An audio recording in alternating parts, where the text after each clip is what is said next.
Hey everyone, welcome back. Former President Donald Trump was just indicted on 4 counts related to his efforts to overturn the 2020 election. I've been reading through the 45-page indictment, and it is a very information-dense document, so we're not going to be able to cover everything in just one video. So if you guys have anything you'd like me to talk about in follow-up videos, please leave me a comment.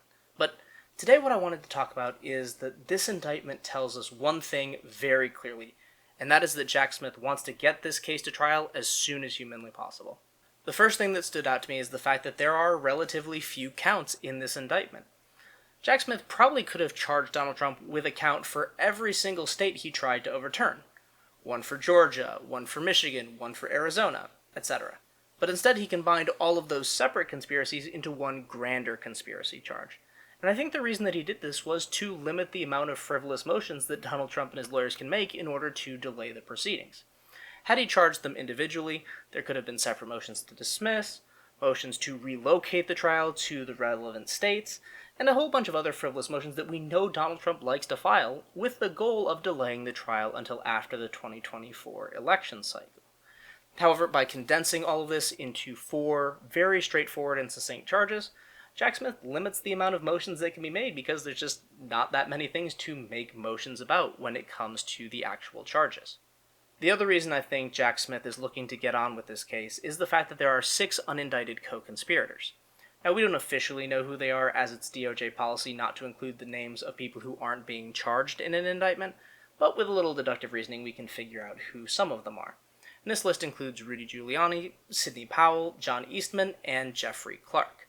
The last 2 I'm not quite sure about, we'll have to wait and see what develops, but even if we look at just the 4 people I am pretty confident about, they had a lot of different roles in various aspects of Donald Trump's attempt to overturn the 2020 election, so naturally they should be being charged with these crimes as well, right?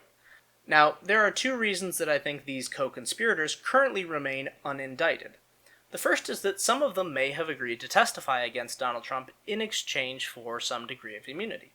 We know that Rudy Giuliani went in for a proffer session with the DOJ, which is the first step to getting an immunity deal, so it's quite possible that some of these unindicted co-conspirators have flipped against the former president. But it's equally likely that some of them have remained loyal. And I think the reason that Jack Smith hasn't indicted them yet is that he really wants to focus this trial on Donald Trump and Donald Trump alone.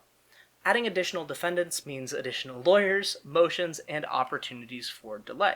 So by focusing the trial only on the former president and his criminal activity, Jack Smith can really limit the amount of opportunities there are to push this thing back and make sure that this trial is conducted in an expeditious manner.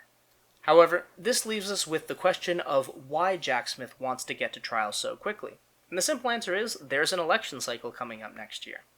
Donald Trump and other Republicans are going to claim this is election interference regardless of what actually occurs, but there are DOJ policies that control what actions can be taken in the lead up to elections. And we know that we're both going to have a Republican primary that Donald Trump is definitely going to be in, and if he wins that, the general election as well. So, in order to avoid any appearance of impropriety, Jack Smith wants to get this trial date set as soon as possible so that it can at least begin before any of the deadlines come up. But secondly, I think that he generally wants to provide this information to the American voters so they can make an informed choice. Quite frankly, as a voter, I would want to know if one of the candidates on the ballot is guilty of attempting to overthrow American democracy. Just, might affect whether I want to vote for that person or not, just saying.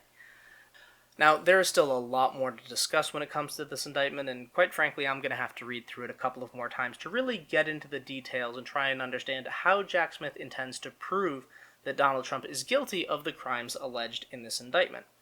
Obviously, as I said at the start of the video, if you guys have any questions or things you want to hear me talk about, leave me a comment, as there's definitely going to be follow-up videos to this.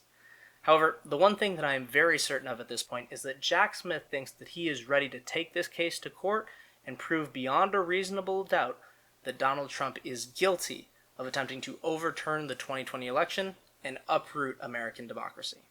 Think about it.